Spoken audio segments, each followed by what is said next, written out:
Voici mon histoire. J'ai 16 ans. J'ai de la famille qui vit en Alabama.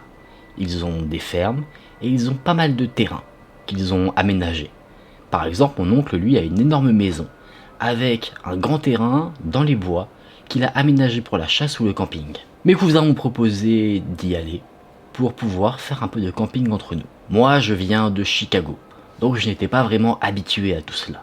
On a pris de la nourriture, on a pris tout ce dont on avait besoin pour camper quelques jours, et quand on était au camp, il y avait quelque chose d'évident qui était très bizarre.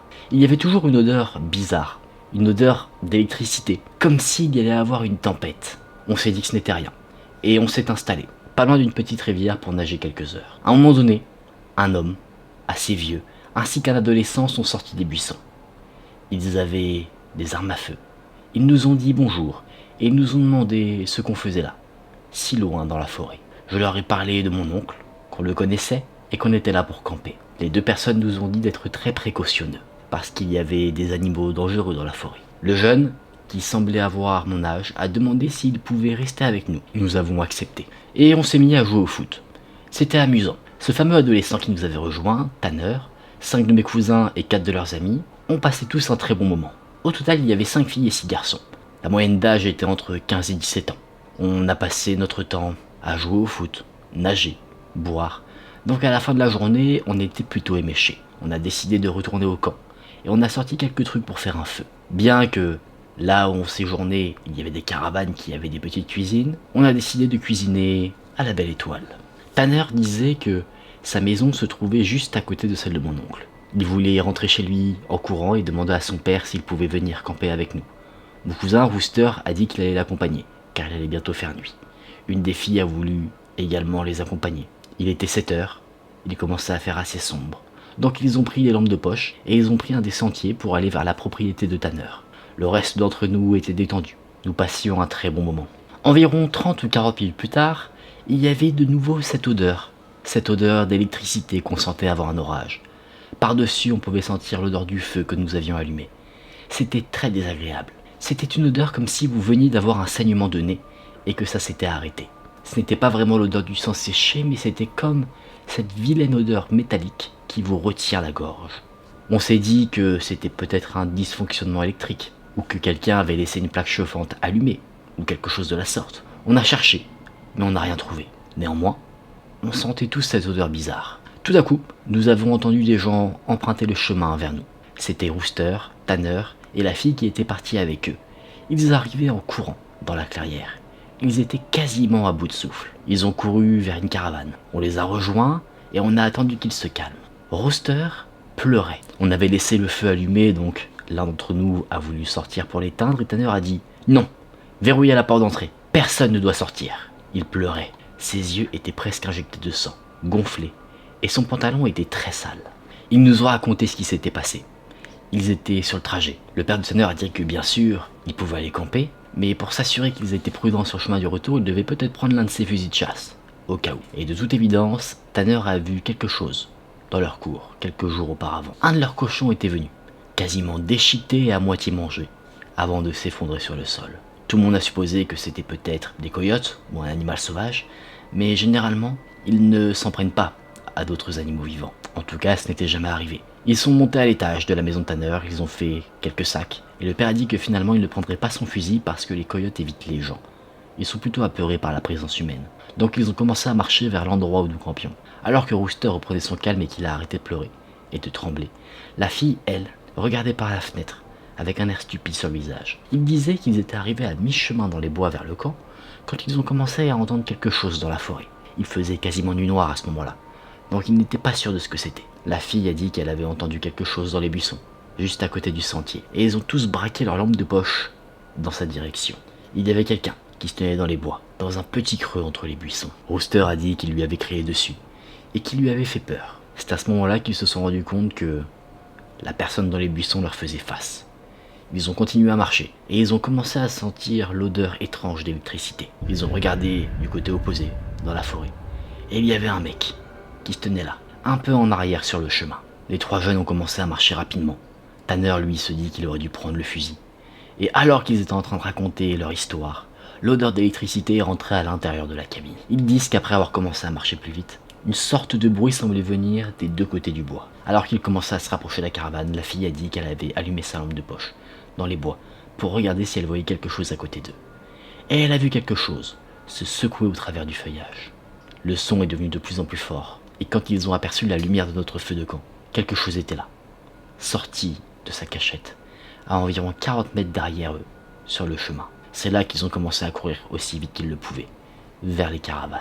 Nous étions donc là, dans ces bois, et nous supposions à ce stade que c'était des gens qui cherchaient des ennuis, qui essayaient de nous embêter ou de nous faire peur, qui étaient là. Tout d'un coup, mon autre cousin Junior a commencé à raconter qu'il était allé à l'école buissonnière avec un enfant qui vivait dans la nature. Il lui avait seulement parlé de l'homme aux chèvres, ou quelque chose comme ça. Tout le monde a dit à mon cousin Junior de se taire, pour ne pas rajouter de la terreur à la situation. Mais il n'arrêtait pas d'en parler, de parler du Gottman, qu'on était dans ses bois, etc.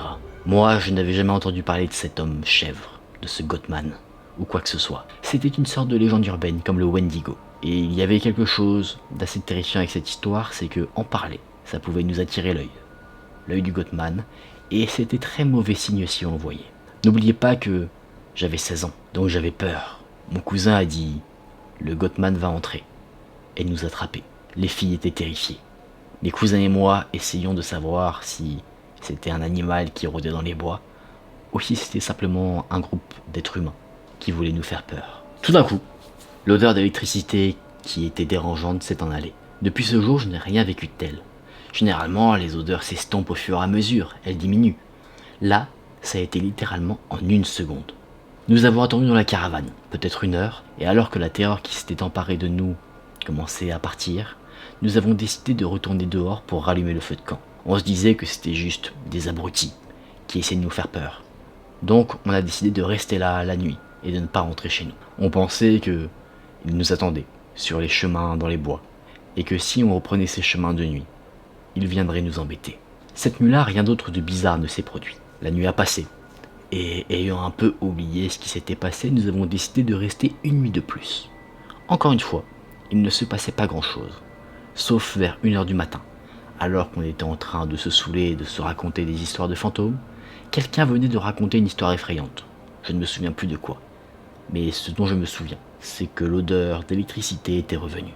Cette odeur était revenue tellement fortement qu'une des filles s'est carrément mise à vomir. Je me suis levé, et je pouvais sentir à quel point l'air était moite. J'ai dit que nous devrions rentrer, qu'on aurait dû partir la veille, après avoir passé notre première nuit. On est retourné à l'intérieur de la caravane. On était là, debout. Mon cousin n'arrêtait pas de dire que c'était le Gottman, l'homme chèvre. Et mon autre cousin Rooster, lui, essayait de le faire taire. Pendant tout ce temps, moi, j'étais vigilant. Je sentais que quelque chose n'allait pas, et je n'arrivais pas à comprendre ce que c'était. On s'est assis dans la caravane, pendant un moment. L'odeur était très forte, on était terrifiés, tous blottis dans ce camping-car. On s'est fait à manger sur les petites cuisinières des caravanes. Tout se passait plutôt bien, et à un moment donné, un de mes cousins s'est levé pour se resservir une part de nourriture. Il a commencé à marmonner quelque chose sur le fait que j'avais eu plus de nourriture que lui, et je l'ai regardé comme s'il était stupide. S'il en voulait d'autres, il avait qu'à ouvrir un paquet et cuisiner davantage de nourriture. Et c'est là que la fille qui était sortie la veille avec Rooster et Tanner a commencé à crier. « Mon Dieu, faites-le sortir !» Elle pleurait, elle tremblait. On a essayé de voir ce qui n'allait pas. On a jeté un coup d'œil dans la pièce, et j'ai senti mon cœur se nouer. Je suis sorti en courant de la caravane, et la fille qui avait peur s'est enfuie avec moi. Tout le monde est sorti. Un des amis de mon cousin nous a demandé ce qui n'allait pas. J'ai commencé à nous compter. On n'était plus que 11 maintenant. Normalement on était 12. Mais étant donné que tout le monde ne se connaissait pas forcément bien, personne n'avait remarqué pendant tout ce temps qu'il y avait une personne qui avait disparu. J'ai réalisé plutôt que j'avais en quelque sorte remarqué que quelque chose n'allait pas. Vous savez, quand vous passez un bon moment, vous n'avez pas de ressentiment, de mauvaise intuition, et vous ne gardez pas toujours une trace de certaines choses. Sauf que là c'était le cas. Je suis sûr que quelqu'un d'autre était dans la caravane, avec nous, et qu'il était là depuis au moins une journée, à manger avec nous, à prétendre qu'il faisait partie de notre groupe, comme si de rien n'était. Ce qui rend les choses encore pires, c'est que j'avais du mal à me souvenir qui c'était, parce que je ne pense pas que quiconque ait déjà interagi avec cette autre personne, le fameux Gottman. La fille qui tremblait priait, pendant qu'on s'est tous assis dehors. On a pris des bâtons, et on est rentré dans la caravane. Mais il n'y avait personne dedans. On s'est compté de nouveau. Nous étions 11. On a fermé la porte de la caravane, on a essayé de comprendre ce qu'il se passait. Et la fille a dit qu'elle s'est rendue compte, elle aussi, qu'il ne faisait pas partie du groupe. La personne assise à côté d'elle avait saisi sa jambe avec une certaine force, et elle s'était penchée vers elle. La fille avait entendu quelque chose qu'elle n'avait pas réussi à comprendre. Et c'est là qu'on a tous été terrorisés. On a tous dormi ensemble, à ce moment-là. À un moment donné, je me suis réveillé, le soleil venait juste de se lever. La moitié des gens dormaient, et l'autre moitié faisait ses valises. À ce moment-là, on voulait tous rentrer, rapidement chez nous. 4 personnes voulaient rester jusqu'à ce que le soleil se lève pour éviter tout risque, et d'autres personnes voulaient que nous partions de ces bois pour se sentir en sécurité. Celle qui avait été touchée par l'homme chèvre s'appelait Kira. Je lui ai demandé si elle pensait vraiment que c'était quelque chose de mauvais, que c'était vraiment cet homme chèvre, et elle ne m'a pas répondu. Elle a juste dit qu'elle voulait rentrer chez elle, et ne pas rester dans les bois une autre nuit. On a donc décidé à ce moment-là de se séparer. Ceux qui voulaient rentrer pouvaient y aller. Mais moi, je devais rester, car j'avais les clés de la caravane. Le terrain était à mon oncle, donc je devais les fermer. J'étais assez énervé, parce que j'avais l'impression que certaines personnes ne prenaient pas cette situation au sérieux. Et je ne voulais pas être dans les bois, une autre nuit. J'ai passé la journée à essayer de convaincre mes amis de partir, et maintenant, on était 4 filles et 4 mecs. Tanner est reparti chez lui pour aller chercher un fusil, donc on était maintenant plus que 7, et il était 16h. Vers 17h, il n'était pas encore revenu, et nous étions en train de devenir extrêmement nerveux. La seule raison pour laquelle j'ai arrêté de supplier tout le monde de partir, c'est parce que Tanner est allé chercher une arme à feu. Le temps passe, il est 17h30 environ, lorsque le seul de mes cousins qui est resté a dit que la fille, Kira, était dehors. On a regardé par la fenêtre et on a vu qu'elle était là, près du feu de camp qui était éteint, dos à la caravane. Je me suis dit que si elle avait si peur, pourquoi restait-elle? Et j'avais ce sentiment désagréable dans mon ventre. Gardez à l'esprit qu'à ce moment-là, l'odeur étrange avait disparu. Ne se passant rien, ceux qui étaient restés commençaient à m'accuser d'avoir mis en scène toute cette situation pour leur faire peur. Je leur ai dit que non, je n'y ai été pour rien, que ça ne m'apporterait à rien de jouer à un tel jeu. Une des filles est sortie chercher Kira. Alors qu'elle était à mi-chemin vers elle, Kira a commencé à halter. Je ne sais pas trop comment le décrire. C'est comme si elle était dos à nous et qu'elle riait, sans faire de bruit. C'est là que je me suis rendu compte qu'il n'y avait aucun bruit dans les bois, pas le bruit de la nature. Il n'y avait qu'un silence de mort. J'ai dit à la fille qui était partie la chercher de revenir vite dans la caravane, et on a observé, après avoir verrouillé la porte, Kira rester en train de halter dehors pendant une vingtaine de minutes. Et au bout de ces 20 minutes, il y a eu un énorme coup sur la porte de la caravane. La frappe sur la porte était très forte. Certains dans la caravane avaient des rires nerveux, les autres étaient terrifiés. Et c'est là qu'on a entendu Tanner. Il criait « Laissez-moi entrer, arrêtez de jouer !» On a ouvert la porte, et il a trébuché dans la caravane avec son fusil. Dehors, il n'y avait personne d'autre. De toute évidence, il semblait qu'il avait marché jusqu'ici, que rien de bizarre ne s'était passé dans la forêt, mais qu'il avait vu une fille. Dites-vous bien qu'il a dit que ce n'était pas Kira qui était là. Et quand il est arrivé au bord de la clairière, elle s'était tournée vers lui avec un regard béant. Elle l'avait juste regardé fixement, et le suivait de son regard alors qu'il marchait vers le camp de caravane. Il a dit que ce n'était que lorsqu'il était presque à mi-chemin qu'il avait réalisé que celle qui se trouvait dehors se rapprochait de lui. Elle était partie près du feu, et sans même qu'il ne la voie bouger, elle s'était retournée et se rapprochait. Il a couru jusqu'à la caravane, en pensant qu'elle allait s'ouvrir, et quand il est arrivé, la porte était verrouillée. Il s'est retourné et elle était à peu près à la moitié de la distance jusqu'à la porte. Il regarde autour de lui, dans la pièce, puis devient très pâle. Il m'a pris à partie et a dit « Tu sais que nous ne sommes que 7 ici, n'est-ce pas ?» Et c'est là que mon estomac s'est noué. Tout était encore en train de se reproduire. On a regardé par la fenêtre, et il n'y avait personne dehors. On a recompté tout le monde.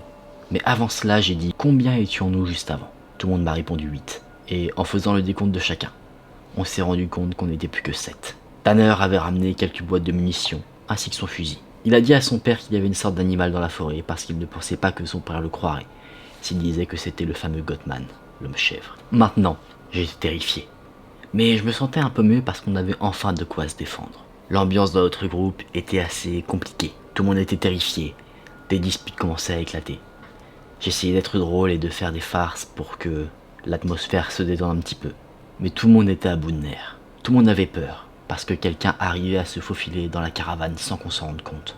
Et il y avait quelque chose de mauvais dans cette forêt, et cette chose était en train de jouer avec nous. La nuit a commencé à tomber. Certains voulaient partir, mais on les en dissuadait en leur disant que ce n'était pas bien de sortir dans cette forêt, alors qu'il y avait un tel danger. On a allumé la radio et on a commencé à manger. N'arrivant pas trop à capter de signal, nous avons décidé de l'éteindre. Un peu plus tard, quelqu'un a toqué à notre porte. Tanner a regardé par la fenêtre et il a reconnu son cousin, qu'il avait appelé en renfort alors qu'il était allé chercher le fusil. Le cousin n'était pas encore arrivé quand Tanner a récupéré le fusil, mais il avait demandé à son père de parler de la situation à son cousin pour qu'il les rejoigne sur le camp. Le cousin de Tanner est donc rentré dans la caravane et il a dit qu'il avait rencontré quelqu'un du groupe au milieu du sentier alors qu'il était en train de se rapprocher de la caravane. Il lui a parlé, mais la personne qu'il a rencontrée n'a fait que le regarder. Elle a souri et le cousin lui a continué à marcher. Cette personne ne semblait pas le suivre. Elle restait un peu à la traîne derrière lui. Elle a suivi le cousin quelques instants et après, elle a disparu au virage d'un sentier. Le cousin a supposé que la personne avait pris un raccourci à travers les bois pour revenir dans la caravane. Là, nous étions assez perturbés, donc on a raconté toute l'histoire à ce fameux cousin. On pensait qu'il n'allait pas nous croire, mais il avait l'air de nous écouter attentivement. Et il s'est ensuite assis sur un des fauteuils de la caravane. Il a dit qu'il avait eu un mauvais pressentiment quand il a rencontré la personne sur le sentier. Il a également parlé de l'odeur désagréable, qui s'intensifiait au fur et à mesure qu'il arrivait vers le camp, jusqu'à ce que ça devienne vraiment insupportable. La personne qu'il a vue aurait marmonné quelque chose de très bas qu'il n'a pas compris, et qu'ensuite cette personne avait disparu. Tout le monde était dans l'incompréhension. Pourquoi est-ce qu'on voyait des gens de notre groupe qui semblaient différents de leur état normal? Tanner et son cousin ont rechargé leurs fusils. Tout le monde était dubitatif. D'un côté, ils avaient réellement peur de ce qui se passait, mais d'un autre côté, tout le monde espérait secrètement que quelqu'un fasse juste une énorme blague. C'est là que, à 11h, l'odeur d'électricité que tout le monde sentait s'est retransformée en odeur de sang. Tanner et son cousin sont directement sortis de la caravane avec leurs fusils. Et avant qu'ils n'ouvrent la porte, il y a eu un son. Comme si quelque chose griffait la porte. Et il y a eu également une sorte de bruit d'animal. Mais qui n'a pas fait un son d'animal. Il y avait un son qui semblait dire une phrase qu'on avait déjà entendue. La chose qui était dehors répétait ce que Tanner avait dit un peu plus tôt. Laissez-moi entrer, arrêtez de vous moquer de moi. Tout le monde avait peur. Une des filles s'est mise à pleurer et a commencé à prier. Et d'un coup l'odeur est repartie. Et pendant environ 1 heure, on entendait quelque chose ramper dans les bois autour de nous. Quasiment toutes les 2 minutes, la chose revenait à la porte et disait quelque chose. Quand l'odeur est partie, vers 2h du matin, le cousin de Tanner a dit « Mon Dieu ». Il a ouvert la porte et il est sorti avec son fusil. Il a tiré un coup de feu en l'air et a dit quelque chose comme « Au nom de Dieu, va-t'en ». Il a tiré 2 fois de plus, puis il est allé un peu dans les bois pour tirer. Et dans les bois, vers la rivière, on a eu l'impression que quelque chose tremblait. Le cousin a commencé à crier. On a ensuite entendu un cri dans les bois. Ça ressemblait presque à une femme. Je n'avais jamais entendu un cri comme ça. Le cousin a tiré dans la direction d'où venaient les sons, et il est revenu dans la caravane. On a verrouillé la porte, et on a entendu ce qu'il y avait dehors gémir, crier. Le cousin de Tanner a dit qu'il avait vu quelque chose sortir des buissons, très bas au sol, et qui rampait vers la caravane. Il a tiré dessus, et c'est tout. Après il est revenu. On a entendu les cris pendant presque 2 heures, les 2 heures qui ont suivi, et on entendait toujours des bruits de déplacement autour de nous. Tanner était assis sur une chaise, il surveillait la porte avec son fusil. Il montait la garde pendant que les autres se reposaient. À un moment donné, il a dit qu'il s'était assoupi, alors que les bruits et les cris s'étaient arrêtés, et qu'il s'était presque endormi quand il a vu quelqu'un sortir de la salle de bain de la caravane. Ce quelqu'un s'est allongé au milieu du sol et s'est endormi. Il a supposé que c'était l'un d'entre nous, donc il s'est assoupi de nouveau. Et il a dit après avoir réalisé que quelque chose n'allait pas. Et tout en faisant semblant de dormir, il nous a compté. Il y avait maintenant 9 personnes dans la caravane.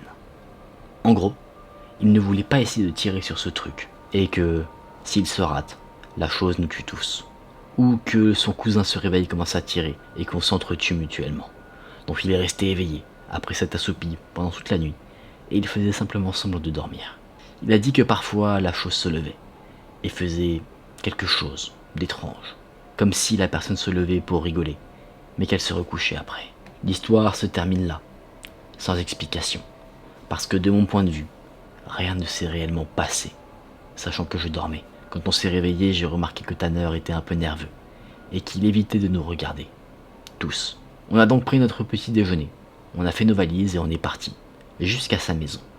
Il est resté le dernier dans la caravane, et il a dit qu'il fermerait la clé et m'apporterait les clés de mon oncle après. Il nous a dit de commencer à marcher et qu'il nous rattraperait, ce que je n'avais pas vraiment envie de faire. On a commencé à remonter le chemin, et quand il est arrivé en courant pour nous rejoindre, on a simplement couru jusqu'à sa maison. Son cousin, lui, nous a raccompagnés ensuite chez mon oncle. Tanner m'a dit quelque chose avant qu'on se sépare. Tanner m'a dit qu'alors qu'il faisait un petit état des lieux de la caravane, il a remarqué quelque chose. Dans la salle de bain de celle-ci, il y avait une petite fenêtre qu'on ne fermait jamais parce qu'elle était trop petite pour que quelque chose ne passe. Eh bien, la fenêtre était cassée quand il est entré dans la salle de bain. C'est là qu'avec le recul, je me dis que la chose qui était dans les bois avec nous faisait ça depuis le début. Elle attendait que nous nous endormions ou que nous fassions une erreur, puis s'immiscer parmi nous au travers de cette fenêtre. Encore aujourd'hui, je ne sais pas réellement expliquer ce qui était avec nous dans les bois. On va commencer avec l'histoire de Kira. Kira était une jeune femme de 23 ans. Au moment des faits, elle était étudiante. Elle vivait seule dans un appartement qui se situait dans un complexe d'appartements qui se trouvait non loin de son école. Kira était quelqu'un qui détestait vivre seule, et en plus de ça, elle avait une certaine peur du noir. Néanmoins, elle s'est toujours sentie en sécurité dans son petit appartement. Heureusement que chez soi on se sente bien. Pour rentrer chez elle, c'était simple, c'était assez sécurisé, il y avait la porte principale de l'immeuble, plus la porte de son appartement. Étant quelque peu effrayée de la pénombre, elle avait tendance à laisser un ordinateur allumé pour avoir un petit peu de lumière, enfin elle n'était pas dans la noirceur totale.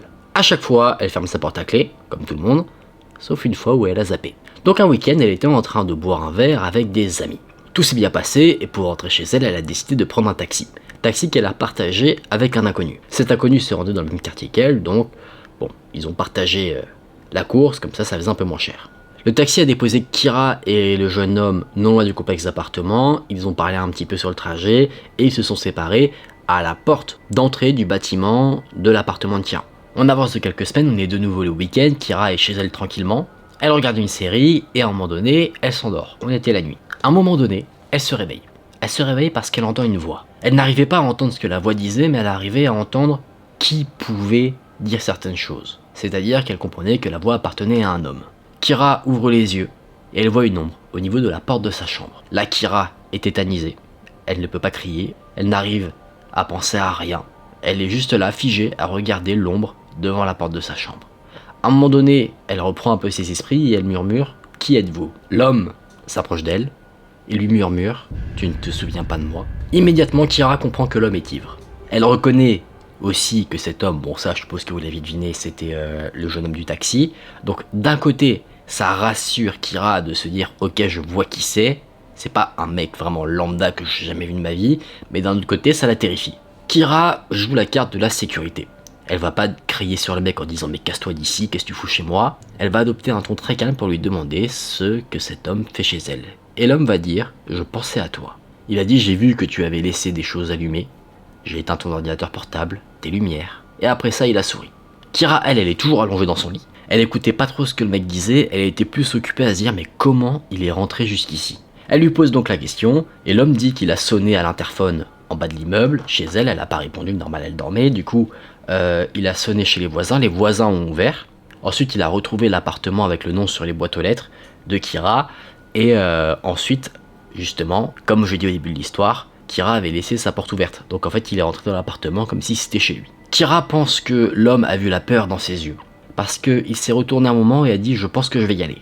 Il était tellement ivre qu'il s'est viandé dans le couloir, mais il est quand même parti. Kira s'est vite levé et l'a raccompagné pour verrouiller la porte derrière lui, sauf que juste avant de franchir le seuil de la porte d'entrée, l'homme a dit « Tu devrais vraiment penser à verrouiller ta porte d'entrée. Qui sait, un fou pourrait un jour s'introduire chez toi. » Une fois que l'homme est parti, Kira verrouille la porte, elle retourne dans son lit, et elle pleure toutes les larmes de son corps parce que la pression qu'elle a eue retombe d'un coup. Évidemment, elle n'a pas vraiment trouvé le sommeil le reste de la nuit. Elle n'a pas appelé la police, mais le lendemain, elle en a quand même parlé à ses amis. C'est la seule chose qui s'est passée. Juste de temps en temps, les mois qui ont suivi, quelqu'un sonnait à sa porte, et à chaque fois, ça provoquait des crises d'angoisse chez Kira. Elle n'a pas la certitude que celui qui sonnait à sa porte au milieu de la nuit était l'individu qui s'est infiltré chez elle, l'individu du taxi, mais elle a un gros doute quand même. Depuis, en tout cas, elle n'a jamais revu l'homme en face à face. C'est là que son témoignage s'arrête. Si une fille vous plaît, les gars, ne vous introduisez pas chez elle au milieu de la nuit. Enlevez-la, c'est plus simple. Comme ça, elle sait directement que c'est vous. C'est faux. Ne suivez pas ce conseil. Ne suivez surtout pas ce conseil. Non, c'est une histoire vraiment très problématique, dans le sens où, quel moment tu te dis, je vais rentrer chez quelqu'un que j'ai vu une fois, et puis même si c'est en soi un pote ou une pote, tu rentres pas chez les gens sans qu'on t'y invite. Enfin, je sais pas, c'est une règle de base de la vie, non?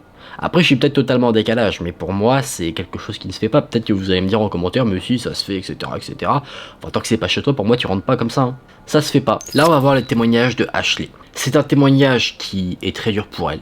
Donc Ashley n'est pas du tout son vrai prénom, c'est pour son anonymat. C'est quelque chose qui l'a énormément traumatisée et elle a témoigné sur Reddit pour justement essayer un petit peu de se soulager de ce qui la traumatise. C'est quelque chose qui a été très dur à vivre pour elle. Donc on lui envoie plein de force, évidemment, et on espère qu'elle arrivera à se débarrasser de ses démons. Ashley dit que quand elle était plus jeune, elle travaillait dans l'industrie du charme, en gros. Elle était dégoûtée d'elle-même, elle avait une très mauvaise image d'elle. Donc, étant plutôt omnubilée par cet aspect-là, elle faisait pas attention aux dangers potentiels qu'elle pouvait être amenée à croiser. Elle avait 19 ans, mentalement, elle n'allait pas très bien. Elle vivait dans un pays où les lois étaient un peu friables. On va dire, il n'y avait pas trop de législation sur les milieux du charme.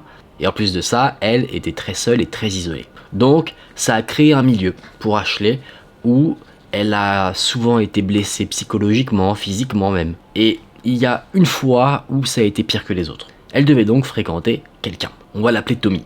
Il devait se rendre dans un hôtel pour vous savez quoi, et pour que l'entrée à l'hôtel soit plus facile, il valait mieux arriver en couple plutôt que une personne arrive, l'autre arrive plus tard, parce que sinon l'hôtel comprenait immédiatement ce que c'était, et l'hôtel pouvait dire non, on veut pas de ça ici. Donc il voulait faire passer les choses pour quelque chose de naturel, comme si c'était un couple. Donc ce qui s'était fait, c'est que Tommy et Ashley s'étaient retrouvés vers une gare, et ensuite à pied ils sont allés à l'hôtel, pour ensuite accéder à la chambre. Ashley voulait toujours aller dans des hôtels parce qu'elle considérait que c'était beaucoup plus safe pour faire ce qu'elle devait faire. Généralement, l'hôtel était fréquenté, donc si jamais il y avait un gros problème, elle pouvait quitter l'hôtel et appeler la sécurité ou interpeller d'autres clients. Donc, Ashley arrive à la gare, elle voit le fameux Tommy, qui a 35-40 ans, qui semble assez nerveux. Il ne reste pas immobile, il parle très vite, et il répondait de manière bizarre aux questions. Par exemple, si Ashley lui disait « Ah, il commence à pleuvoir, est-ce que l'hôtel est loin ?» Tommy répondait « La pluie c'est bien pour les cultures, ça fait pousser les plantes, en plus je pars bientôt en vacances, donc rien à voir. » Ashley se dit que c'est bizarre, mais elle met ça sur le fait que peut-être que l'homme est juste stressé, que c'est une première pour lui et donc il ne sait pas trop comment agir. Tommy et Ashley marchent, mais là il y a un nouveau problème, c'est que Ashley a l'impression que l'homme ne sait pas trop où il va. Du coup à un moment donné elle propose de sortir son téléphone pour checker sur Google Maps et savoir dans quelle direction aller. Finalement, ils arrivent à l'hôtel et là d'un coup le comportement de Tommy change. Il attrape Ashley par le bras assez violemment et il l'écarte de la réception. Il lui dit « Laisse-moi faire, faut pas que je sois reconnu ici. » Ashley comprend pas trop parce qu'elle se dit « Bah attends, vaut mieux qu'on apparaisse comme un couple normal et ça passera crème plutôt que de me mettre à l'écart, surtout que voilà quoi, j'ai l'air d'une fille normale donc ça va pas attirer les suspicions sur lui quoi. » Bref, Tommy va à la réception, il revient quelques minutes plus tard en disant que l'hôtel est complet, du coup Ashley propose d'aller dans un deuxième hôtel qui se trouve pas très loin. Ils vont donc dans un deuxième hôtel et ensuite Tommy dit c'est tout. Et ensuite Tommy dit que cette fois-ci Ashley reste dehors, pendant que Tommy lui va checker à la réception. Ashley ça la saoule un peu, mais elle voit que Tommy il est très insistant là-dessus, du coup elle se dit ok, on va pas l'énerver, j'accepte. Là, encore une fois problème, l'hôtel est complet. Ashley, avec le recul, se dit que c'était un red flag incroyable, parce que les hôtels ne se trouvaient pas dans un endroit très animé ou très touristique, donc normalement il devrait y avoir des places, mais elle a pas décidé d'écouter son instinct à ce moment-là. Du coup, Tommy dit qu'il habite à côté, et que, vu qu'il n'y a pas de place dans les hôtels, ils peuvent aller là-bas. En plus, les voisins sont pas là, donc ils peuvent faire du bruit, ne pas être discrets, y a pas de problème. Il a dit un truc qui a terrifié Ashley, ou qui l'a mis en tout cas très mal à l'aise, c'est qu'il a dit, en parlant de l'absence de ses voisins, on va pouvoir faire autant de bruit qu'on veut, surtout avec ce que je vais te faire. Finalement, Ashley accepte de s'y rendre, et elle se rend compte, pendant le trajet de 10 minutes à pied pour s'y rendre, que c'est très compliqué de parler avec Tommy. Dans le sens où il parle longtemps, il dérive sur plein de sujets différents qui n'ont aucun sens entre eux, donc c'est compliqué. Tommy et Ashley arrivent à l'appartement de Tommy. En entrant dans l'appartement, Ashley se rend compte qu'il y a quelque chose qui ne va pas parce qu'il n'y a que des cartons de déménagement. L'appartement n'est pas du tout aménagé. Il y a une machine de musculation, une télé, mais une vieille télé. Genre la télé, vous savez, le gros boîtier là, pas du tout en écran plat. Et il y avait aussi juste un canapé. Donc vraiment un appartement très basique, très vide. Il y avait des chaussures pour femmes près de la porte, donc Ashley s'est dit que ce fameux Tommy trompait sa compagne. Ashley nous dit que habituellement, ses clients commencent directement à passer à l'action parce qu'elle facture au temps. Et ce Tommy là, lui, pas du tout. Il avait l'air d'être là, tranquille, à vouloir faire la conversation et tout. Tommy raconte pas mal de choses, des expériences de sa vie et tout, et au fur et à mesure du temps, il parle de choses de plus en plus glauques, de plus en plus effrayantes. Il dit qu'il est dans la mafia, qu'il est suivi, qu'il entend des voix, qu'il est la voix de Dieu. Vraiment, on comprend vite que Tommy, il est pas très sain. Ashley, elle, essaye de le diriger pour qu'il passe à l'action et qu'ensuite elle puisse partir. En gros, faire ce pourquoi elle est là. Et le Tommy ne réagit pas du tout. Ashley essaye de flirter un peu pour lancer le truc, mais lui, il s'en bat les cacahuètes. À un moment donné, il se lève, il va chercher dans un carton de déménagement, et il en sort un énorme sachet. Un sachet rempli de pilules. Tommy va dire, prends-en. Ashley lui dit que non, et là, il commence à s'énerver, à dire que c'est son paiement, et qu'elle doit en prendre. C'est comme ça. Ashley comprend que les pilules, ce ne sont pas des médicaments, mais des substances, et que le fameux Tommy, il est probablement éclaté. Elle essaye un peu de désamorcer la situation en parlant d'autre chose, en se levant et en allant vers la porte en mode « je vais partir ». Tommy se rend compte que Ashley essaye de partir, et c'est là que pour Ashley c'est la descente aux enfers. Pendant longtemps, elle a été agressée, abusée, torturée, menacée. Je vais pas rentrer dans les détails de tout ce que cet homme a pu lui faire, mais c'était pas des choses forcément axées sur la libido, c'était des trucs où le mec en fait il avait des vices, et des vices qui étaient liés à la colère, à la rage, et du coup il avait des impulsions, et il se défoulait sur la pauvre Ashley. Normalement elle n'aurait pas dû rester si longtemps, genre 1 heure. Elle avait rencontré le Tommy à 5 heures, donc normalement 18h, 18h30 Ashley devait être libérée, mais là elle sait qu'elle a passé toute la nuit chez lui, parce qu'à un moment donné, quand elle a ouvert les yeux, elle a vu le soleil se lever. Évidemment, Tommy menaçait souvent Ashley d'un couteau de cuisine en disant qu'il allait la découper, qu'il allait la tuer, lui faire manger ses propres morceaux de corps, enfin vraiment des trucs dégueulasses. Et au fur et à mesure du temps qui passe, Ashley se rendait compte qu'en fait, elle allait rester là pour toujours si personne ne venait la libérer. C'est pas Tommy qui allait lui dire vas-y casse-toi. D'ailleurs même, le fameux Tommy a dit qu'il était très heureux que Ashley accepte d'être sa petite amie. Le Tommy il fait des trucs incompréhensibles, il est totalement fou. Il s'est notamment lui-même pété une côte. Et à un moment donné, là, Ashley a pu revoir un peu le monde extérieur parce que Tommy l'a emmené en balade. Sauf que là où vous vous dites elle aurait pu s'enfuir à ce moment-là, c'est pas le cas. Ils ont pris un taxi ensemble et Tommy avait avec lui son fameux couteau. Donc Ashley avait trop peur de tenter quelque chose parce que Tommy aurait pu mettre fin à ses jours très rapidement. En fait, Tommy avait emmené Ashley pour la surveiller. Évidemment, il n'allait pas la laisser seule chez lui parce qu'il voulait s'acheter de l'alcool. Et là, Ashley a essayé de montrer au vendeur qu'il y avait un truc qui allait pas. Elle a essayé de lui faire des grimaces, d'insister sur le fait qu'elle avait des blessures évidentes, ça se voyait, c'était pas des blessures cachées, sauf que le vendeur regardait ailleurs, il n'a pas fait attention du coup. Eh bien, il n'a pas pu venir en aide à Ashley. Là, Tommy et Ashley sont en direction pour retourner vers son appartement. Tommy a prévu plein de choses. Des choses évidemment pas joyeuses, il disait j'ai plein de jouets qu'il faut que tu vois, j'ai plein de vêtements qu'il faut que tu portes. Et là, pour Ashley dans sa tête c'est clair, si elle remet les pieds dans l'appartement de Tommy, elle sait que cette fois-ci elle n'en sortira jamais. Donc elle se dit c'est maintenant qu'il faut que je fasse quelque chose. Elle a franchi la ligne qu'elle n'avait pas franchie dans le taxi elle se disait j'ai pas envie de mourir etc. Là maintenant elle se dit je suis prêt à risquer ma vie pour ma liberté. Ashley analyse dans la rue tout ce qui pourrait la sauver. Et elle voit une chose. Elle voit qu'il y a un arrêt de bus et un bus qui arrive. Pour elle, c'est son moment. Bien qu'elle est en talons, qu'elle a du mal à courir, elle a mal aux pieds, elle est blessée, elle se dit c'est ma chance ou jamais.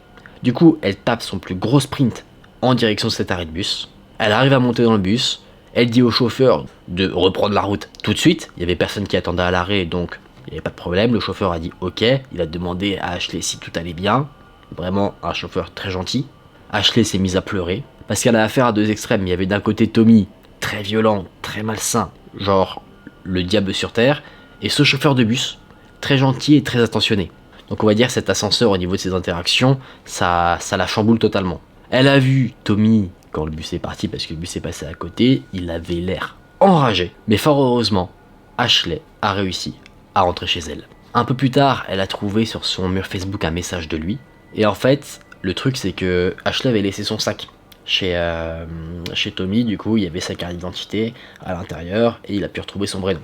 Il lui a envoyé un message en disant qu'il l'a remercié pour le date et qu'il avait hâte de la revoir. Immédiatement Ashley l'a bloqué, elle est ensuite allée à l'hôpital. Et c'est 1 an plus tard qu'elle en a parlé à la police. Elle en a parlé que quand elle a quitté le pays, parce qu'elle avait trop peur que ce fameux Tommy retrouve son adresse et lui refasse subir ce qu'il lui a fait subir. La police a pris toutes les informations nécessaires à leur enquête, et depuis, Ashley n'a jamais eu de nouvelles.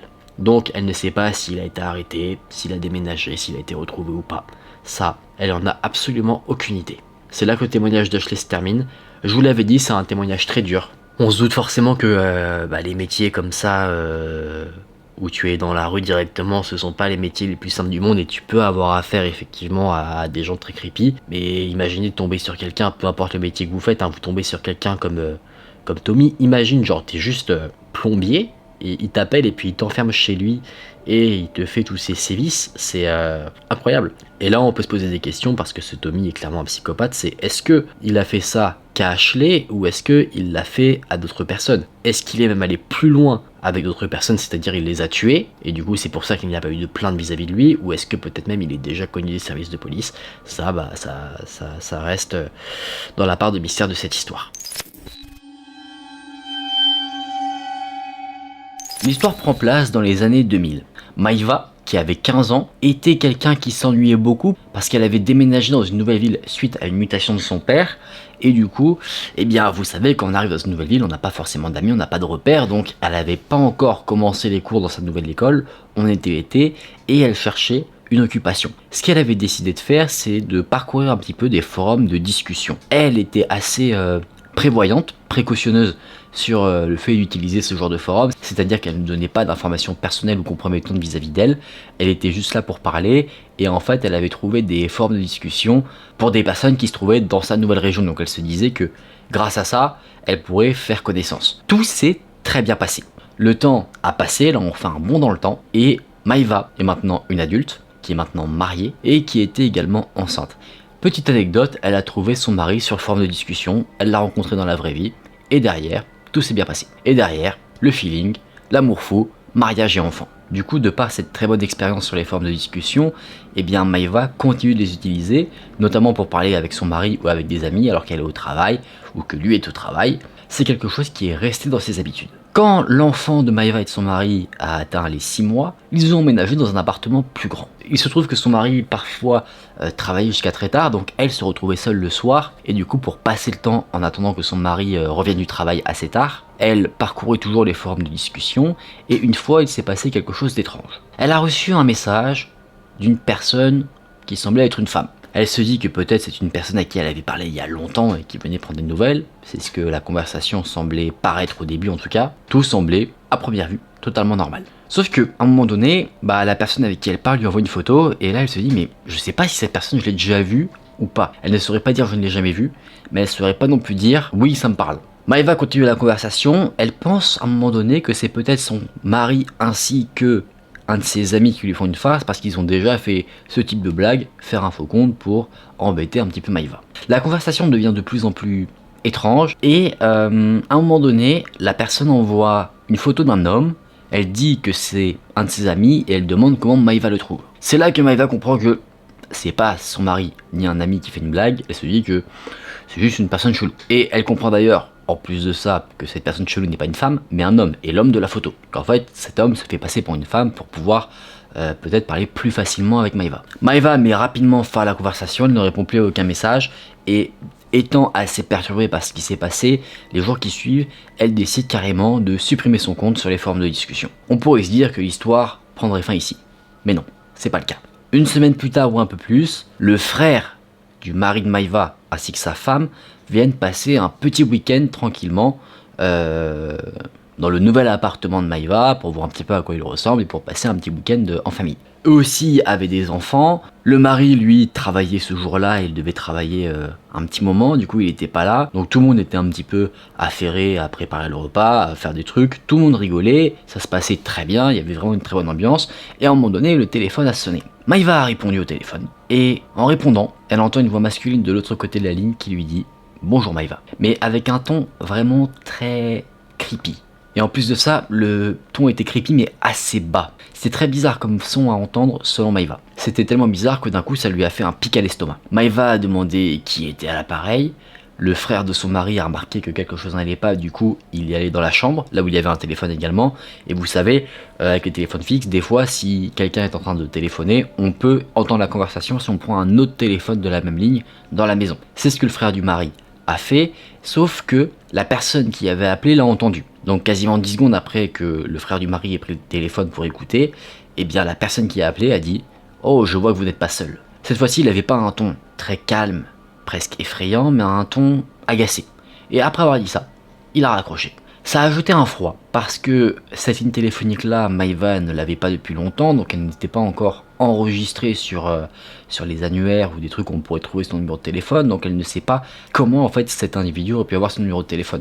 On peut se dire que peut-être quelqu'un a appelé un numéro au hasard, il est tombé sur Maïva et il voulait juste faire une farce pour faire peur à quelqu'un. On peut se dire ça dans un premier temps, si on veut vraiment pas voir le mal partout, ou on peut se dire que cette personne-là est quelqu'un qui a ciblé Maïva. La semaine qui a suivi, Maïva a reçu plusieurs appels de numéros masqués. Et quand elle répondait, personne ne parlait au bout du fil, ça raccrochait automatiquement. Elle ne s'inquiétait pas trop. Et elle se disait que c'était peut-être, je sais pas, de la pub ou des trucs comme ça. Mais en tout cas, elle n'y a pas prêté plus attention que ça. Elle a également un peu oublié l'appel étrange qu'elle avait eu. Et on avance encore un peu dans le temps. Et là, le frère du mari ainsi que sa femme reviennent passer un petit week-end chez Maïva. Le mari, lui, n'est pas là. Il devait encore terminer assez tard son travail. Tout le monde était dans la cuisine et à un moment donné, alors qu'ils étaient en train de préparer une recette, eh bien, il manquait quelques ingrédients. Il commençait à être assez tard dans la soirée, donc il fallait sortir rapidement pour faire des courses parce que les magasins allaient fermer. Certains avaient déjà fermé, d'autres étaient peut-être encore ouverts pour peut-être une trentaine de minutes, donc si on voulait acheter des trucs, il fallait être assez vif. Donc le frère du mari s'est dit « Ok, je vais y aller vite fait, bien fait », il prend sa veste, il sort, pendant que Maïva ainsi que du coup sa belle-sœur reste dans la cuisine à parler tranquillement. Maïva se dit que son beau-frère devrait être de retour d'ici trentaine de minutes, sauf que 5 minutes à peine après être parti, il revient. Il revient en plus d'une manière très précipitée, il ferme la porte à clé derrière lui, et là du coup, naturellement, les gens se demandent ce qui se passe. Maïva lui dit donc, que se passe-t-il? T'as déjà trouvé un magasin ouvert? Et le beau-frère va dire que non, mais qu'en fait, quand il est sorti, il a vu dans l'allée où il y avait plusieurs appartements, un homme qui se trouvait à côté d'un local à vélo. L'homme semblait se diriger vers l'appartement de Maïva, mais quand l'homme qui avait une capuche et dont on ne voyait pas le visage a vu le beau-frère se diriger vers lui, là il s'est barré en courant. Pensant qu'il y avait un problème, le beau-frère l'a poursuivi pendant quelques minutes, sauf que rapidement, étant dans la nuit, il a pu rapidement se fondre dans l'obscurité. C'est après cela que le beau-frère est directement rentré, parce que pour lui c'était clair et net, l'homme voulait aller dans l'appartement où il y avait sa femme et Maïva. Maïva a réfléchi à cette situation, il ne lui est plus rien arrivé derrière parce que elle a fait changer son numéro de téléphone, et pour elle en fait, ce qui se passe, et c'est là on va dire où ça peut poser un petit débat, on peut avoir plusieurs théories, c'est que pour elle, la personne qui lui a parlé sur les forums de discussion est la personne qui l'a appelé, et qui plus est la personne qui avait la capuche et qui, on peut le penser, se rendait chez elle. Pour elle, c'est une seule et même personne, et c'est un hacker qui a réussi, avec les trucs de forme de discussion, à accéder à ce numéro de téléphone et ensuite à son adresse. Pour elle, c'est ça, c'est un hacker. Donc elle se dit, mince, pendant que je m'ennuyais, j'aurais jamais dû aller sur les forums de discussion. Moi, personnellement, je me dis que c'est possible, mais je me dis aussi que ça peut être des trucs totalement différents. À mon sens, on n'a pas assez de preuves qui permettent de lier tous ces événements, parce que, en fait, ce que je veux dire, c'est que pour moi c'est possible, mais il y a aussi d'autres possibilités. Ça pourrait être 3 personnes distinctes, juste quelqu'un creepy sur un forum de discussion, l'appel, ça pourrait être quelqu'un qui a appelé un numéro au hasard, et la personne qui a été vue par le beau-frère devant l'appartement, ça pouvait juste être quelqu'un qui faisait du repérage pour un cambriolage ou qui voulait voler un des vélos qui était dans le petit garage à vélo. Et voyant que le beau-frère était là, il se dit mince, c'est peut-être quelqu'un qui vit ici ou peut-être même quelqu'un qui va prendre son vélo. Du coup, paf, quand il le voit, il se barre. Je me dis qu'on a aussi cette possibilité-là. Donc n'hésitez pas à me dire vous en commentaire ce que vous pensez concernant cette histoire. On va voir maintenant le témoignage de Leslie. Leslie partage une expérience qu'elle a vécue alors qu'elle avait 14 ans. Elle nous dit qu'elle vivait non loin d'un magasin où elle avait l'habitude de se rendre plusieurs fois par semaine pour acheter des bonbons ou même du maquillage. Généralement, elle passait là-bas après l'école. C'était sa petite récompense après avoir passé une journée à l'école où elle avait travaillé. C'était quasiment à 10 minutes de chez elle, donc en soi, c'était un truc qu'elle avait l'habitude de faire. Ça faisait partie de ces endroits, on va dire, où elle se sentait en sécurité.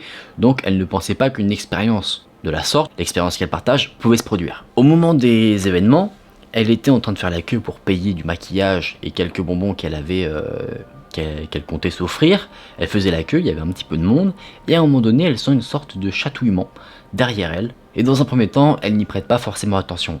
Ayant les cheveux longs, elle pense qu'en fait c'est juste ses cheveux avec un courant d'air dans le magasin, parce que quelqu'un est entré et que ça a ouvert les portes, quelque chose comme ça, qui a provoqué un frottement et qui l'a chatouillé. Et c'est après avoir senti ce chatouillement qu'elle a senti quelque chose par contre de plus dur. Comme un toucher vraiment, vous savez si on vous touche la peau et qu'on appuie un peu, tu sens qu'il y a quelque chose qui te touche quoi, quelque chose de solide. Et cette sensation de toucher, elle le sent à un endroit bizarre. Quand tu es en train de faire la queue, elle le sent au niveau de son soutien-gorge. En gros, ce qu'elle sent, c'est que quelqu'un tient une bretelle de son soutien-gorge. Là, Leslie fait un bruit pour montrer qu'elle est gênée.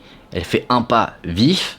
Là, la sensation de toucher disparaît et elle se retourne. Elle voit un mec derrière elle. Elle lui dit mais qu'est-ce que vous faites? Et avant qu'elle ait eu le temps de terminer sa phrase, l'homme l'interrompt et lui dit quelqu'un est censé t'apprendre à utiliser ces choses. Leslie, elle ne comprend pas.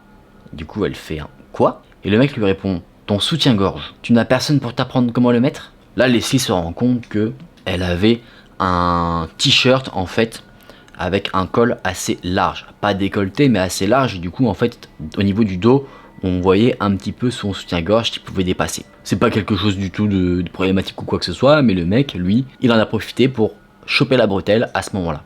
Du coup, Leslie va dire ok, elle est assez effrayée par l'homme et ça va pas s'arrêter là. Le mec va lui dire tu sais, t'es en train de te balader comme ça, comme une chienne en chaleur, donc au moins remets bien ton soutien-gorge ou laisse-moi le faire pour toi. Là, Leslie se dit ouf, quel abruti. Elle se retourne en direction de la caisse, elle paye ce qu'elle a pris comme article, les trucs qu'elle voulait s'offrir, et elle décide ensuite de rentrer vite chez elle. Sauf que après, une fois qu'elle est sur le trottoir pour rentrer chez elle, une voiture s'arrête à un moment donné à côté d'elle. Vous avez deviné qui c'était le mec creepy du magasin. Il disait viens, je vais te déposer, t'inquiète pas, etc., etc. Enfin, il essayait de la faire monter dans sa voiture, elle disait que non. Le mec insistait beaucoup, et au bout d'un moment, point de rupture pour Leslie, elle décide de se barrer en courant. Pour mettre l'homme en difficulté, elle décide de traverser la route, comme ça, sachant que c'était une route où il y avait deux voies, l'homme ne pourrait pas passer de l'autre côté, être à contresens, pour essayer de s'arrêter encore à côté de Leslie. Logiquement, il ne devrait pas le faire. Sauf que si, il l'a fait. Il n'avait aucun scrupule à rouler à contresens pour essayer de faire monter Leslie dans sa voiture. Leslie a foncé rapidement jusqu'à chez elle. Elle ne s'est pas dit mince, si je vais maintenant jusqu'à chez moi, il va voir où je vis. Mais chez elle, il y avait son frère à ce moment-là. Du coup, elle se dit peut-être qu'en en parlant à mon frère va venir pour le déglinguer. C'est ce qui s'est passé. Une fois que Leslie a dit frérot, il y a un mec qui va me faire monter dans sa bagnole, le frère est vite descendu pour aller confronter le mec creepy dans sa voiture. Sauf que quand le frère est arrivé dehors, l'homme dans la voiture était déjà parti. Cet événement a beaucoup perturbé Leslie à tel point qu'elle ne va plus dans le magasin où elle avait l'habitude d'aller. Maintenant, elle a un traumatisme qui fait qu'elle associe ce magasin à cet événement, donc pour elle, impossible d'y retourner. C'est là que cette histoire s'arrête. C'est fou de voir que cette histoire-là arrive. Il s'est passé ce qui s'est passé dans le magasin, et il y avait du monde autour, il y avait du monde dans la queue, il y avait du monde qui était dans le magasin, et personne n'a réagi quand un adulte faisait des remarques aussi obscènes à une jeune fille de 14 ans. Tout le monde est resté stoïque, est resté focus dans son monde sans se poser la moindre question.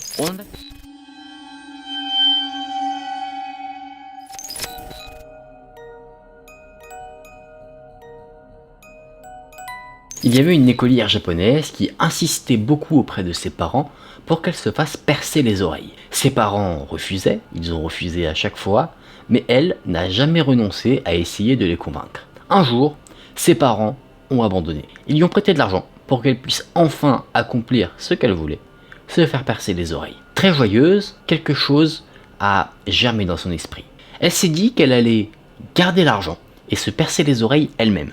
Pour ce faire, elle avait invité une amie. Son amie, qui n'avait jamais percé une oreille de sa vie, est venue chez elle. Une fois que ses parents étaient partis, elle a rassemblé tout le matériel dont elle avait besoin, une aiguille pour percer l'oreille et quelque chose de chaud. Son amie a chauffé l'aiguille et une fois que l'aiguille était prête, qu'elle était chaude, elle l'a enfoncée dans le lobe de l'oreille de la jeune fille. La sensation était assez douloureuse et il y a même une sensation de brûlure qui a traversé le cou de la jeune écolière. Même si elle souffrait, elle était contente de son plan qui allait lui permettre et de se faire percer les oreilles et de garder l'argent. La matinée qui a suivi, la peau autour de l'oreille de la jeune fille l'a démangée. Elle était devenue irritée. Pour elle qui était en cours, c'était très désagréable. Elle a demandé la permission à son professeur d'aller aux toilettes. Elle y est allée et une fois là-bas, elle a retiré sa boucle d'oreille. Elle a remarqué que le lobe de son oreille était enflé, rouge, très irrité. Mais il y avait quelque chose de tout à fait perceptible qui en sortait. Il y avait une ficelle blanche qui sortait du trou récemment percé. La jeune fille a essayé de tirer dessus. Et en tirant dessus, le fil ne s'est pas arraché, il s'est allongé. Embêtée, elle a sorti ses ciseaux de son sac à dos, puis elle a coupé le fil. Dès qu'elle l'a fait, une douleur aiguë et terrible lui a traversé les yeux, et sa vision s'est estompée. Elle qui voyait très bien, maintenant, elle ne voyait plus rien. C'est en criant dans les toilettes que les professeurs l'ont entendu.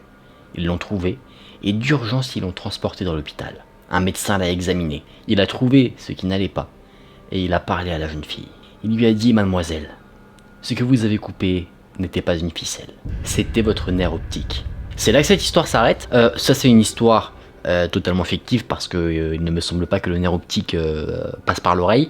Mais voilà, c'était pour faire le truc où tu te dis c'est chaud. C'était pour la sensation de dégoût. Est-ce que vous l'avez? Je ne sais pas, moi je l'ai. Parce que d'un côté tu te dis c'est quand même sacrément con de se couper soi-même son nerf optique. Et ça, même si c'est pas une histoire d'horreur vraiment avec des fantômes ou des trucs qui font super peur d'un coup, ça c'est plus une histoire dégoûtante. Qu'est-ce que tu dois avoir peur quand même quand tu vois très bien, tu fais un truc et bam, t'imagines? Imaginez, vous mettez-vous à la place de la jeune écolière, vous voyez très bien, vous voyez un truc, vous qu'est-ce que c'est, je vais l'enlever, ch'touk, et là bam, tu vois plus rien.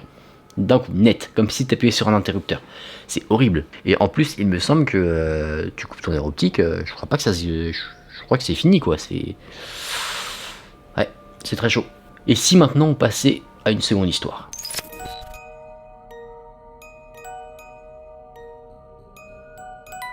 Là, c'est une histoire apparemment vraie. L'auteur signale que c'est une histoire vraie et qu'il ne plaisante pas avec ça. Il se trouve que 4 amis et moi allions à Chandigarh. Chandigarh qui est une ville en Inde. Nous sommes partis de Manali. On a décidé de conduire toute la nuit pour pouvoir nous enregistrer à l'hôtel tôt le matin. Alors qu'on approchait de la frontière de Chandigarh vers 3h du matin, et que nous étions sur une route de montagne, nous avons remarqué un véhicule blanc garé sur le bord d'une falaise. Les feux de stationnement et les clignotants étaient allumés. Il y avait une fille à côté de la voiture, vêtue d'un joli haut rose et d'un jean. Elle faisait du stop. Quand on a vu ça dans la voiture, on s'est tous concertés.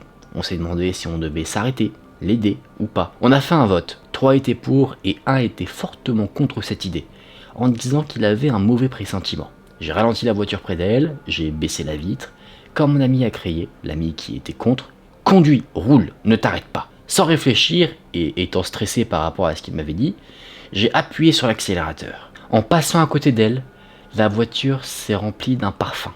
Un parfum de rose, c'était le parfum qu'elle portait. Une fois qu'on avait franchi 3 ou 4 km, on a fait un débat sur le fait qu'il ne fallait pas laisser une fille seule comme ça, dans la nuit, qu'on devrait l'aider, que ce n'était pas éthique, qu'on ne faisait pas preuve de sens moral en faisant ça. Donc moi je pensais faire demi-tour, juste au moment où j'ai vu quelque chose, à une certaine distance devant moi. Alors que nous nous en approchions, nous avons vu que c'était la même voiture, la même fille, avec le même haut rose et le même jean, qui demandait à ce qu'on la prenne dans le véhicule. Là on ne comprenait pas, on était tous blancs de peur. J'ai rappuyé sur l'accélérateur, et encore une fois, j'ai dépassé la jeune fille. Une odeur de rose, encore, a envahi la voiture. Personne n'a rien dit ensuite, pendant le reste du voyage. On a dû croiser ce véhicule et cette fille 3 fois. Et ensuite nous sommes entrés dans Chandigarh. Et nous nous sommes arrêtés au premier restaurant que nous avons trouvé, pour essayer de comprendre ce qui nous était arrivé. Là on a une sorte d'histoire un peu, je trouve que ça ressemble à l'histoire de la Dame Blanche de chez nous. Sauf que nous on la voit pas plusieurs fois et si on prend la jeune fille dans la voiture, généralement ça termine pas très bien. Peut-être que c'est la Dame Blanche version Inde, je sais pas. Peut-être que c'est pas la Dame Blanche, c'est la Dame Rose. Mais c'est assez mystérieux de se dire tiens, qu'est-ce qui pourrait se passer si jamais on la prend en stop. Donc bon, vaut mieux éviter le pire et quoique. Bon attends, je vais expliquer le fond de ma pensée parce que là je commence à m'embrouiller. Si c'est une jeune fille, tout à fait normal, il n'y a pas d'histoire de fantôme ou quoi que ce soit. Oui, il faut la prendre parce qu'on ne va pas laisser une jeune fille comme ça au bord de la route, de nuit à 3h du matin. Mais si par contre c'est un fantôme, là je serais moins chaud sur la chose. Mais ce qui est trompeur dans cette histoire, c'est que la jeune fille, tu la vois une fois, tu vas te dire bah attends il y a une jeune fille, je vais la prendre dans ma voiture et tout. Tu sais pas encore que c'est un fantôme, tu le sais en fait que si tu fais le choix de ne pas la prendre. Parce que tu la revois plus tard. J'ai l'impression de parler comme Jean-Claude Van Damme quand je fais ça. L'eau faut en boire maintenant. Parce que dans 20-30 ans, il n'y en aura plus. Oh là là là là là là là. Je crois que je suis un peu fatigué, moi.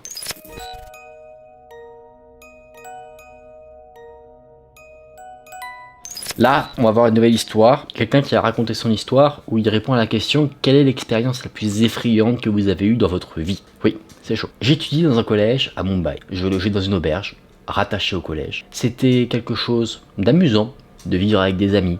On avait l'impression d'être totalement libre.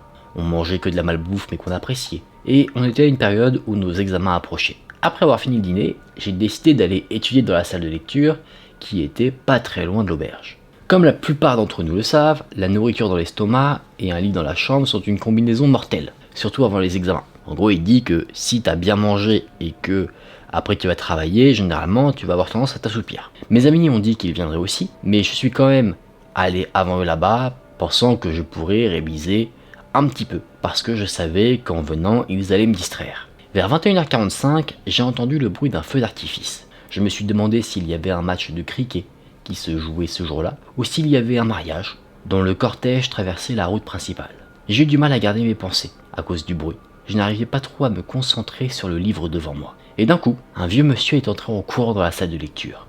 Il criait, il disait qu'il y avait des coups de feu, et il nous disait qu'il fallait quitter la salle de lecture et nous précipiter vers l'auberge. C'était déroutant, j'avais du mal à comprendre, mais on s'est tous levés très rapidement, et on a couru vers l'auberge. Il y avait du monde, dans le réfectoire, et depuis la fenêtre de la cantine, on pouvait facilement voir des gens, avec du sang partout, courir. On entendait des bruits clairs, des bruits de coups de feu, ce que j'avais supposé quelques minutes plus tôt être des feux d'artifice. Et c'est là aussi que mes yeux se sont posés sur quelque chose d'horrible, des cadavres, sanglants. C'était la nuit fatidique du 26 novembre 2008. Mon auberge se trouvait juste à côté d'une gare qui a été l'objet d'un des pires massacres du monde. Mes colocataires m'appelaient. Ils me demandaient de me précipiter dans la chambre. La terreur nous avait inondés. Je n'arrivais pas à appuyer sur le bouton de l'ascenseur pour aller à mon étage. Mes jambes étaient gelées. Je n'arrivais presque plus à marcher. Après avoir atteint la pièce d'une manière ou d'une autre, on a éteint les lumières et on est resté là jusqu'à ce que le dernier attaquant soit tué dans l'hôtel Taj environ 3 jours plus tard. Vivre ce genre d'événement fait tout remettre en question. C'est l'événement le plus horrible pour moi et également pour des milliers d'autres personnes. Là, c'est quelqu'un qui parle d'un événement réel. C'est comme si en soi, quelqu'un racontait son histoire sur les événements qu'on avait eu à Paris à un moment donné. Je vais pas m'étaler sur le sujet parce que c'est quand même quelque chose de dramatique. Je pense que si vous marquez sur Google Bombay 26 novembre 2008, vous devriez trouver toutes les informations que vous recherchez. Attendez, je check. Ouais, vous devriez trouver ce qui s'est passé. Vous pouvez y aller. Après, je pense qu'avec le témoignage de la personne sur Quora, vous avez compris très certainement de quoi ça parlait. Je pense pas qu'on puisse faire pire en termes d'expérience traumatisante. Je pense que c'est beaucoup plus effrayant que tout ce qui est truc de fantôme ou ce que tu veux.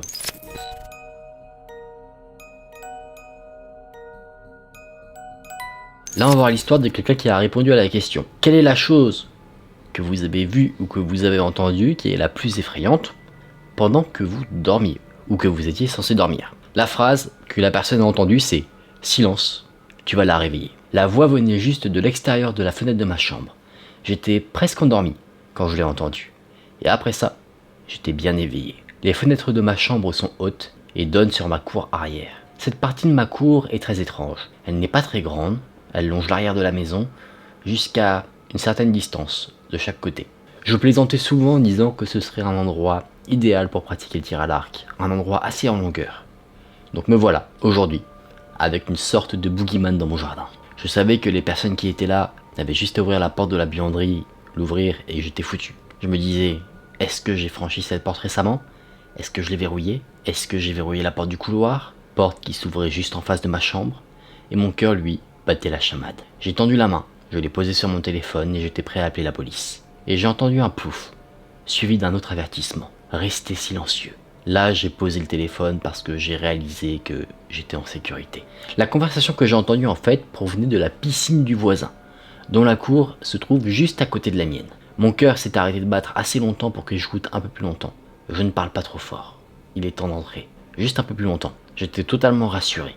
Je me suis endormi peu de temps après, comprenant que c'était simplement mes voisins qui étaient en train de faire un petit bain de minuit. Voilà, Comme quoi, parfois, faut pas forcément se faire peur. Je voulais terminer sur une note un peu plus positive après l'histoire qu'on avait eue juste avant, qui était assez lourde. Comme ça, voilà, on voit qu'on peut avoir peur de certaines choses, parfois à raison, parfois, et bien si on creuse un petit peu, on voit que il n'y avait pas forcément de raison de se mettre à pression.